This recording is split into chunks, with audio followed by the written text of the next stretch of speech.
عصائے موسیٰ بات کرتا تھا حضرت موسیٰ سے، تو مولا علی کے ذوالفقار مولا علی سے باتیں کرتی تھی، یہ تمہیں کیوں ہضم نہیں ہو رہا؟ توجہ ہے نا؟ تو حضرت موسیٰ کا اس عصا کے بہت سارے کام، اور ان میں سے ایک کام یہ تھا کہ حضرت موسیٰ نے اسے دریائے نیل پر مارا، اور دریائے نیل پہ مارا تو نیل میں رستہ بن گیا، اور باقاعدہ رستہ بن گیا، اور حضرت موسیٰ اپنے تمام امتیوں کو نیل سے گزار کر لے جا رہے ہیں، اور ادھر فرعون کا لشکر پیچھے پیچھے آ رہا ہے، اور فرعون کا لشکر بھی اسی رستے پہ تھا۔ توجہ کر لی نا آپ نے؟ بھئی میرا مجمع اتنا سمجھدار ہو تو مجھے محنت کرنے کی ضرورت نہیں رہے گی، رستہ ایک ہی تھا، اس رستے پہ چلنے والے بچے بھی ڈوبے بھی، تو خبردار رستہ نہیں بچاتا، رہنما بچاتا ہے۔ بھائی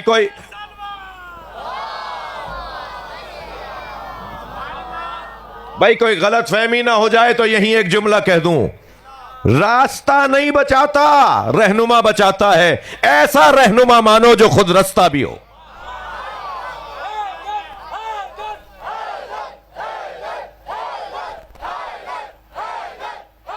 بلند تر صلوات۔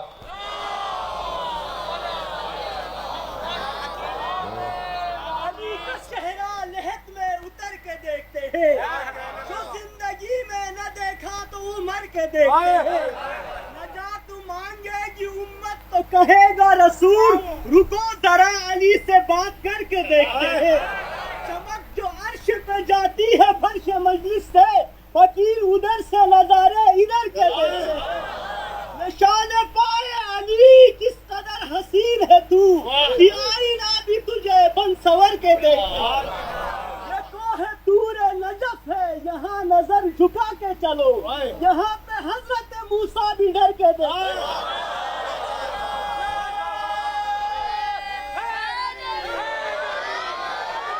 صلوات بر محمد و آل محمد۔ بھائی آپ کی سماعتیں بہت عمدہ ہیں، اور مجھے یہ بات آمادہ کر رہی ہے کہ میں جلدی نہ کروں۔ جی حضرت موسیٰ کا لشکر، حضرت موسیٰ کے حواری، حضرت موسیٰ کی امتی دریائے نیل سے گزر رہے تھے۔ حضرت موسیٰ کے لشکر میں ایک ایسا فرد تھا جس کا دوست فرعون کے لشکر میں تھا۔ جی وہ آہستہ آہستہ عقب میں آنے لگا کہ کسی طرح اسے آواز لگا کے اپنے ساتھ ملا لے، مگر عجیب بات یہ ہوئی کہ وہ جب پیچھے آیا، آخر میں آیا، تو اس کی محبت کی وجہ سے وہ ڈوب گیا۔ تو میں ان بچوں سے کہوں گا، ہر ہاتھ ملانے والا دوست نہیں ہوتا۔ بھئی دوستی کا معیار بناؤ تو اس بنیاد پہ بناؤ جس کے دل کا حاکم علی ہو، وہ تمہارا دوست ہونا چاہیے۔ جی ہر ایک مسکرا کے دیکھنے والا، صلوات پڑھ لیں محمد و آل محمد۔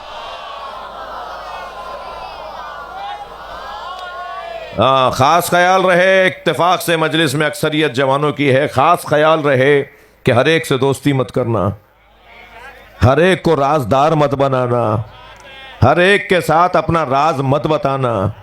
جی ساتھ پڑھنے والے اور ہوتے ہیں، ساتھ سمجھنے والے اور ہوتے ہیں۔ ہر آدمی ساتھ بیٹھنے والا ساتھ سمجھ نہیں رہا ہوتا، وہ آپ کے ساتھ چل نہیں رہا ہوتا۔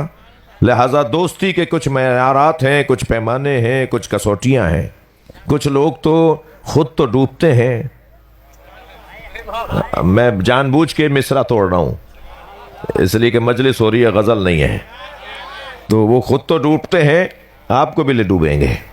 تو اپنے آپ کو بچائیے، ان لوگوں سے بچ کے رہیے جو خود ڈوبنے والے ہیں۔ مجھے لگتا ہے حضرت نوح کے بیٹے کی وجہ سے پہاڑ ڈوبا تھا۔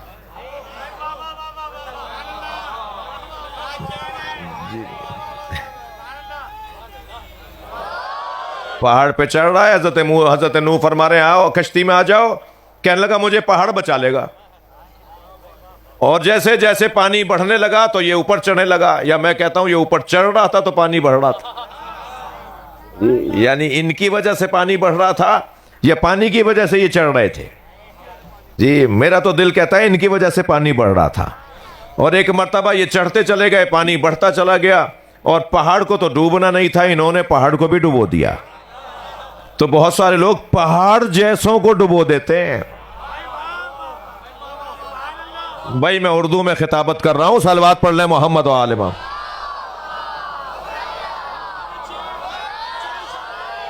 اور بلند صلوات نبی اور آل نبی پر.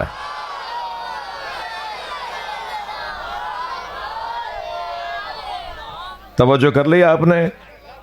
بات بہت روشن ہے کہ یہاں حضرت موسیٰ نے آیات کے ساتھ, نشانیوں کے ساتھ اللہ کی طرف سے امت کی رہنمائی کی ہے.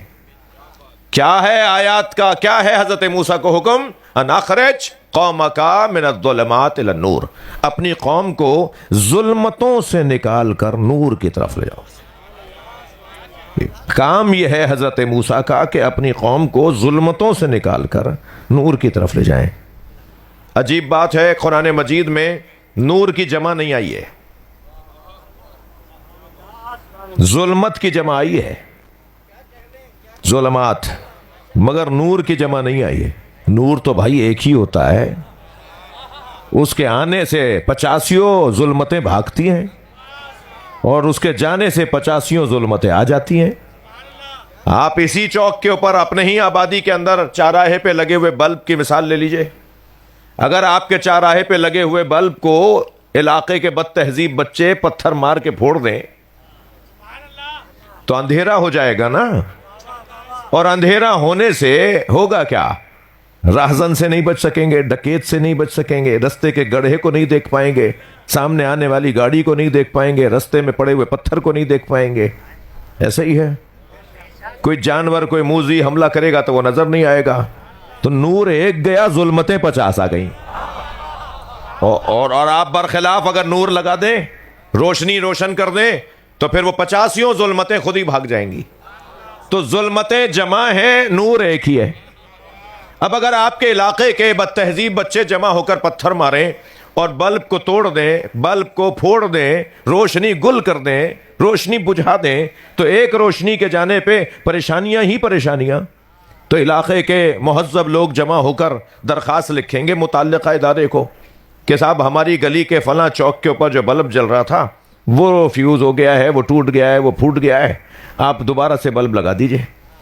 تو اس ادارے کی گاڑی آئے گی اور بلب لگا کے چلی جائے گی. ایسا ہی ہے. اور علاقے کے بد تہذیب بچے اگر دوبارہ ایسا کر دیں تو پھر ایک مصیبت آ جائے گی, پھر آپ کے ہاں سے درخواست جائے گی اور ایک گاڑی آئے گی, وہ بلب لگا کے چلی جائے گی. اور علاقے کے بد تہذیب بچے پھر ایسا ہی کر دیں. اچھا, میں بار بار بد تہذیب اس لیے کہہ رہا ہوں, جو نور بجھاتا ہے وہ تہذیب دار نہیں ہوتا. اب وہ تہذیب کا تقاضا یہی تھا نا کہ اسے جلتے رہنے دیتے. میرا سوال یہ ہے کہ 3 4 6 8 10 مرتبہ کتنی مرتبہ گاڑی آئے گی؟ اب ایک مرتبہ وہاں سے بھی خط آئے گا علاقے کے نام. اپنے علاقے کے لوگوں کو اس قابل کر لو کہ ہم نور بھیجیں. نبی کے بعد پہلے نور کو امت نے بجھا دیا, دوسرے نور کو مار دیا, تیسرے نور کو مار دیا, 12ویں کو غیبت میں رکھا ہوا ہے. پہلے اس قابل ہو جاؤ کہ ہم نور بھیجیں.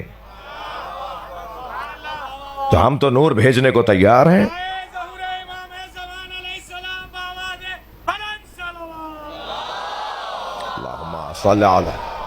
کوئی ایک نور تو بتائیے جسے قتل نہ کیا گیا ہو. کوئی ایک نور تو بتائیے جسے بجھایا نہ گیا ہو. زہر کے ذریعے, تلوار کے ذریعے اسے مار دیا گیا. اب کب تک رہے گا یہ سلسلہ؟ اس قابل ہو جاؤ کہ ہم 12ویں کو بھیجیں. تو ظلمتوں سے نور کی طرف سفر کروانا حضرت موسیٰ کا کام. اور جب ظلمت سے نور کی طرف, یعنی فرعون سے جب حضرت موسیٰ نے اپنی امت کو نجات دلوا دی تو وہ دن کہلایا یوم اللہ. نجات موسیٰ نے دلوائی, دن کہلایا اللہ کا. کیوں نہیں کہلوائے بھائی؟ بھیجا ہوا کس کا تھا بھائی؟ جس ادارے نے افسر بھیجا ہے کارکردگی اسی کی شمار ہوگی. بھائی جس ادارے نے افسر لگایا تھا اس افسر نے اگر اچھا کام کیا ہے تو یہی کہا جائے گا نا انہوں نے اچھا کیا جنہوں نے بھیجا تھا. یعنی اگر سربراہ کے نمائندے کے کام کو اور اچھائیوں کو سربراہ کے کھاتے میں ڈالا جائے تو برائیوں کو سربراہ کے کھاتے میں کیوں نہ ڈالا جائے؟ یہ کیا بات ہوا کہ اچھے اچھے کام تو ہمارے اور برائی اگر تمہارا نمائندہ کرے تو ہمارا نہیں تھا؟ بھائی ہم تو ڈھونڈ رہے ہیں یزید کو بٹھایا کس نے تھا؟ صلوات پڑھ لے محمد و آل محمد.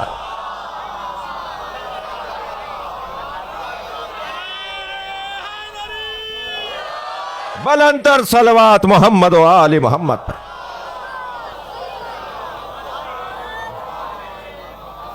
توجہ ہے. اب حضرت موسیٰ کے کام کو اللہ یوم اللہ کہہ رہا ہے، یعنی کامیابی حضرت موسیٰ علیہ السلام کی ہے، اور اللہ کہہ رہا ہے یہ میرا دن ہے جس دن نجات ملی ہے. تو نجات تو حضرت موسیٰ نے دلوائی تھی، حضرت موسیٰ کا حساب نہیں ہو رہا کیونکہ بھیجا ہوا اللہ کی طرف سے. وہ بس جس دن اللہ کا نمائندہ کامیاب ہو جائے، تھوڑا سا توجہ بڑھائیے گا، جس دن اللہ کا بھیجا ہوا کامیاب ہو جائے وہ دن اللہ کا دن ہے. اب حضرت موسیٰ نے جب امت کو نجات دلائی وہ یوم اللہ، حضرت نوح نے جب امت کو نجات دلائی تو وہ یوم اللہ، حضرت ابراہیم نے جب امت کو نجات دلائی تو یوم اللہ، سرکار دو جہاں نے جب اعلان نبوت کیا، ہجرت فرمائی، جنگوں میں فتح یاب ہوئے تو وہ یوم اللہ. یہ سارے ایام اللہ ہیں. ان سارے ایام اللہ میں ذکرہم بایام اللہ ذہن میں رہے. آیت پڑھی ہے میں نے آپ کے سامنے، اے موسیٰ ان کے سامنے اللہ کے دنوں کو دہراؤ. اچھا میرا دن اور آپ کا دن تو سمجھ میں آتا ہے، اللہ کے دن کا کیا مطلب ہے؟ کیسا دن گزرا؟ فلاں دن اچھا نہیں گزرا، فلاں دن بڑے اچھے گزرے، یہ تو ہمارے لیے ہے. اللہ کا دن کا، اللہ کی کوئی عمر ہے معاذ اللہ؟ اللہ کوئی سن و سال رکھتا ہے؟ اللہ پہ کوئی سورج اثر کرتا ہے؟ سورج کی گردش سے دن بنتا ہے نا، سورج سے تعلق ہے نا دن کا، تبھی تو دن کہلاتا ہے. تو میرا اور آپ کا دن تو ہے. یہ قرآن اللہ کے دن کا کیا مطلب ہے؟ یہ قرآن ہے نا، یہ اللہ کے دن کا کیا مطلب ہے؟ اللہ کا دن اور ایک دن بھی نہیں، ایام اللہ. جس دن اللہ ثابت ہوا،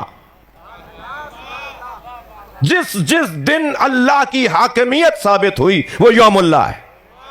اب اللہ کی حاکمیت کب ثابت ہوئی؟ ایک لمبی لسٹ ہے، مگر ان ایام میں سب سے بڑا دن عاشور کا دن ہے. ان عاشورا ایام من ایام اللہ. کنز العمال کی یہ روایت ہے، یہ میرے سنی بھائیوں کی حدیث کی کتاب کنز العمال، علامہ ہندی کی کتاب. ان عاشورا ایام من ایام اللہ. عاشورا اللہ کے دنوں میں سے ایک دن ہے جس دن اللہ ہے ثابت ہوا ہے. اللہ ہے پر انگنت دلیلیں ہیں، مگر سب سے بڑی دلیل عصر عاشور حسین کا اطمینان. امام حسین کربلا میں مطمئن نظر آ رہے ہیں. یہ اللہ ہے کو ثابت کرنے کا دن ہے.